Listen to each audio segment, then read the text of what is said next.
이번 선거가 여러분 개판이었다는 확실한 징후가 뭐냐면요, 여러분 이겁니다. 지금 조선일보도 분위기 파악했어요. 의사 선생님들 드디어 조선일보가 논조가 바뀌고 있습니다. 보셨나요? 아마 의사나 의사 관계자들 조선일보 논조 변한 거 보고 상당히 많은 분들이 역겹다. 조선 눈치 졸라 빠르네. 그러면서 어저께 팩트 체크하면서 OECD에서 연봉이 대한민국이 우리나라 의사가 1위다 이렇게 대통령이 얘기했잖아요. 근데 사람들이 미국이 더 높을 텐데 이랬는데 우리가 진짜 1위야 그랬잖아요. 미국은 OECD한테 통계를 제출하지 않았습니다. 의사들 소득 통계를 OECD에 제출을 안 했어요. 미국하고 뭐 몇몇 나라, 호주도 끼어 있었던 것 같고 캐나다도 끼어 있었던 것 같고 몇몇 나라들이 미국에다 제출을 안 했습니다. 그걸 조선일보가 팩트 체크를 해주고 그 다음에 또 무슨 팩트 체크를 해주냐면 노동량이 많다. 대한민국 그 의사들이 다른 나라 대비 진료량이 3배 가까이 된다.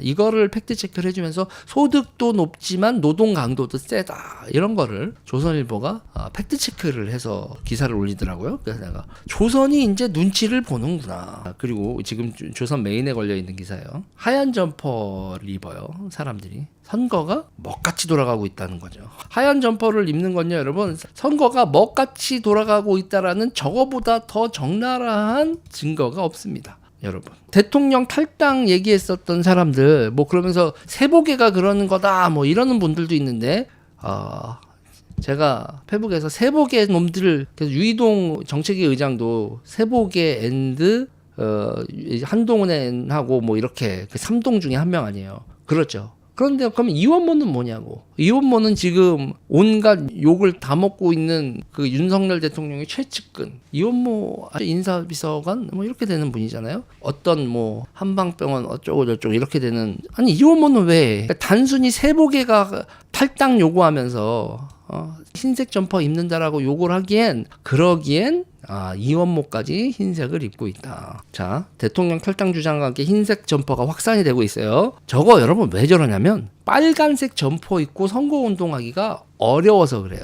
어저께 한동훈 위원장은 빨간 점퍼들 사이에서 본인은 셔츠만 입고 막 연설을 하더라고요. 하얀색 점퍼까지는 안 입었지만 왜 한동훈이 빨간색 점퍼를 벗고 연설을 하겠냐고요. 셔츠만 입고. 지금 빨간색 점퍼가 현장에서요, 명함 돌리기도 어려워요.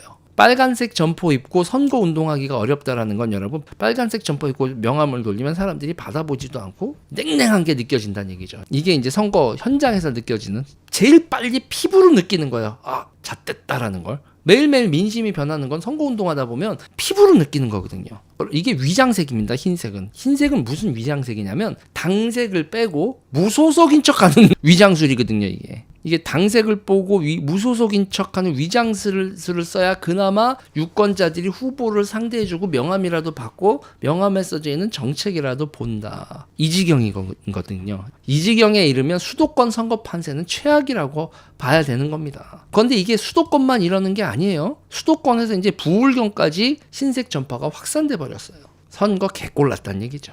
자, 선거가 끝나고 나면 당은 윤석열 대통령하고 선을 그을 겁니다. 윤석열 대통령이 지금까지는 완전히 갑질을 했잖아요. 당대표들 다 갈고 당대표 후보가 되려고 한 사람들 찍어내리고, 윤석열 정부가 들어서고 난 다음에 당대표 중에서 용산하고 트러블 없는 당대표 있었나요?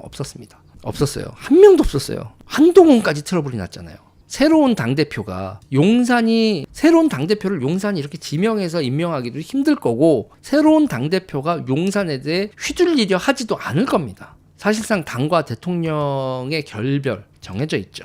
대통령이 지금까지 갑질을 안 하겠다, 협조를 하고 너희들이 당대표를 뽑으면 그냥 당이 당대표를 뽑았군요, 알겠습니다, 서로 협조하면서 조율하며 갑시다, 이렇게 가면 어떻게 이제 결별 안 하고 가겠지만 대통령 성격이 그렇게 가겠어요?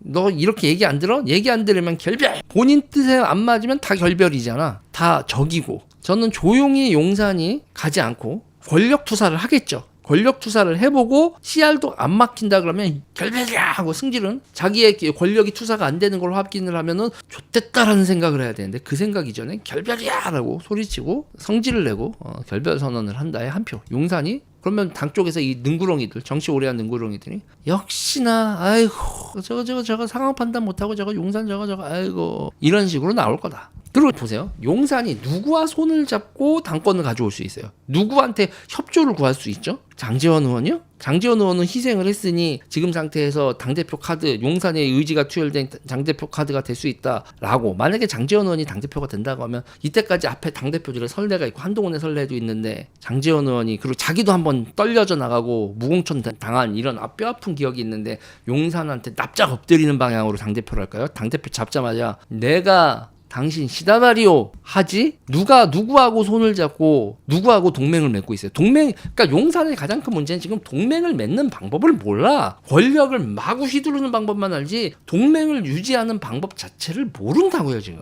누가 남아 있어요? 장제원 아닌 것 같고 권성동도 후려쳤고 후려치기 전에 권성동 의원은 먼저 거리를 나 머륜이야 윤석열하고 멀어졌어 측근이라고 보기 어려워라고 먼저 거리를 둬버렸죠. 권성동 의원은 다치기 전에. 지금 누가 남아있어요? 정진석 의원이요? 누가 동맹을 맺은 상태에서 유지를 할 수 있을까? 용산이 당대표를 동맹관계를 유지하면서 당내 인사 누구를 시킬 수 있는 사람이 있냐고요. 당대표 시킬 수 있는 사람이. 그러면 기존에 있었던 사람들하고의 관계가 그러면 이번에 당선된 뭐 한 사람 중에서 누구를 이렇게 신규로 동맹을 맺어. 어떤 호구가 용산하고 동맹 맺고 당대표 뵈면 김기현도 끝이 안 좋았는데 누가 그리고 앞으로 2년 동안 선거도 없는데 누가 용산과 정책 조율을 할 선거 공천권도 하나도 없는 당대표를 하겠냐고요. 용산하고 당은 선거 결과에 상관없이 찢어지는 거고 그게 국민의힘의 문제일까요? 아니면 용산이 지금까지 당대표를 다 후려치고 권력을 이렇게 포갑적으로 행사한 후과일까요? 용산의 후과예요. 용산이 지금처럼 하면 전부 다 나가리가 납니다. 나가리. 권력 이렇게 쓰면 모두가 다 이렇게 돼요. 그리고 어저께 대통령 담화는 그야말로 떡수였습니다. 활로를 열어줘야 되는데 후보들한테 활로를 닫아버리는 떡수였어요. 용산이 선거에 도움이 안 된다고 판단을 하고 앞으로 자신들의 정치에 도움이 안 된다라고 판단한 사람들 그리고 지금 당장 선거운동에서 이렇게 흰색 점퍼를 입어야만 했던 수도권 의원들 불경 의원들은 그리고 이들 플러스 알파로 나머진 다 눈치 보는 사람들이죠. 대세는 윤석열하고 당하고 찢어지는 방향으로 갈 거다. 선거 결과에 상관없이. 이건 뭐다? 윤석열의 작업자들.